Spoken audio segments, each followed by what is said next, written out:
Okay? So, Jesus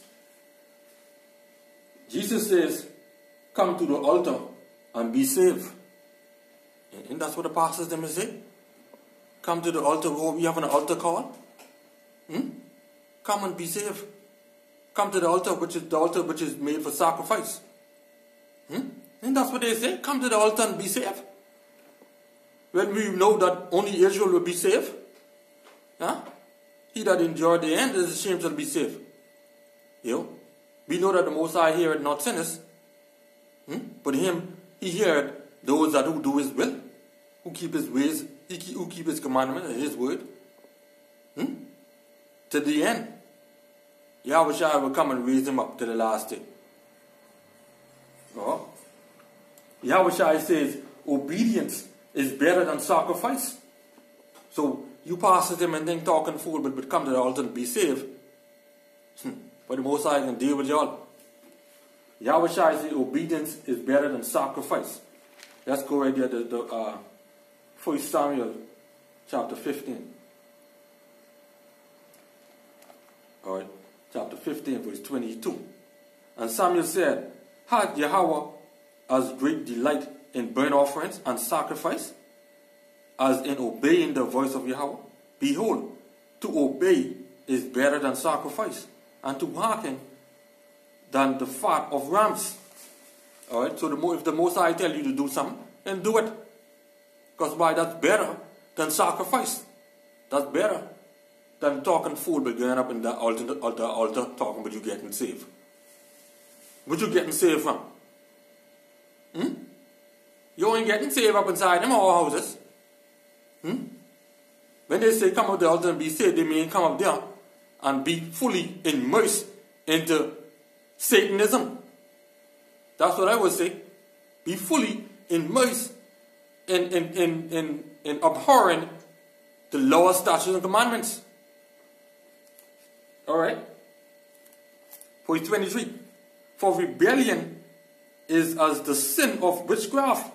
So when you rebel against the Most High, you're dealing with witchcraft. And stubbornness as iniquity and idolatry.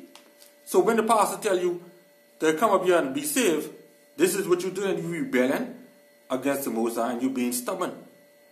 As iniquity and idolatry.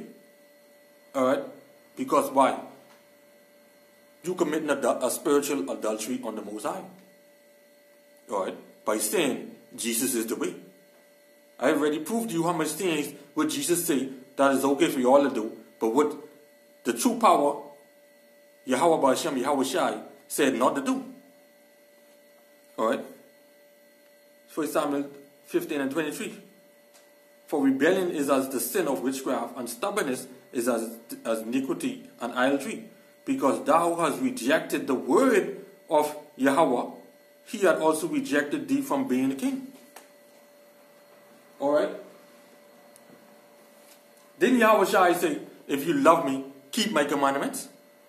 Plenty of them say, oh, I just so love the Lord. I just so love the Lord, but you ain't keeping none of his commandments.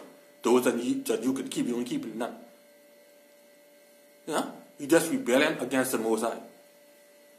But worshiping Sejrabushi, which is Jesus, taking heed to every word what the devil say.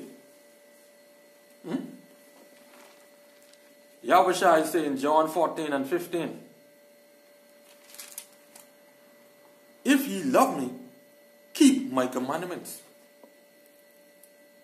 Alright? But what Jesus said in Matthew chapter 4, 8 and 9. This is what Jesus said. Again, the devil taking him up into an exceeding high place, high mountain, and showed him all the kingdoms of the world and the glory of them. And said unto him, all these things I will give thee, if thou wilt fall down and worship me. And that's what Jesus said. That's what Jesus said. Because the churches them today, they're all about prosperity, prosperity, prosperity. That's what they're all about. Or if I could throw more tithes, I can get more blessing. That's what they're all about. Boy, Dylan. Jesus said his love is undescribable, unconditional, and it cannot be explained. When you ask these so-called Christians what is the love of the Most High, they say, his love is unconditional. His love cannot be explained. His love just, boy, is so deep. That's what they say. But YAHAWASHI said, 1 John, alright, chapter 5 and 3. For this is the love of the Most High, that we keep his commandments, and his commandments are not grievous. That is the love of the Most High. Alright? Not all is so unconditional and so cannot be explained. It's undescribable. No, man. YAHAWASHI said, for this is the love of the Most High, that we keep his commandments, and his commandments are not grievous. And once again, he said, if you love me, keep my commandments. The church system today, they ain't keeping it. They following Jesus, the deceiver, the devil. We'll tell them, look, if you fall down and worship me, I'll give you all your glory. I'll give you your heart's desire. But that's what all they want. They want is money, money, money, money, money. Everybody want to live in a big house and have nice cars, and have nice furniture, and have nice appliances. That's why. See, Satan filled them up with all that. See, so they could, so he could return and charge them money. All right. So they would say, they could get this blessing. They can get this and they can get that. As long as they keep on buying this word. But the word is already free. And they'll tell you, Jesus paid the way. He already paid the price. See? That's what they say. But YAHAWASHI say, if you love me, keep my commandments. Alright? What Jesus tell them? Jesus said, come to church. And that's what the pastors them will say. When they see you, come to church, boy. Or your co-workers them will say, you ain't going to church this Sunday. Or when last you been to church? You should come to church this Sunday. Going up inside the worship and says you was he? Huh? No, boy. YAHAWASHI say, go on the highways and byways. That's what YAHAWASHI said. Didn't he say that? Luke chapter 14 and 23. And the Lord said unto thy servant, the servant, go out unto the highways and hedges, and compel them to come in, that my house may be filled. Where wisdom cried? Wisdom cried out in the streets. That's what YAHAWASHI said we must go.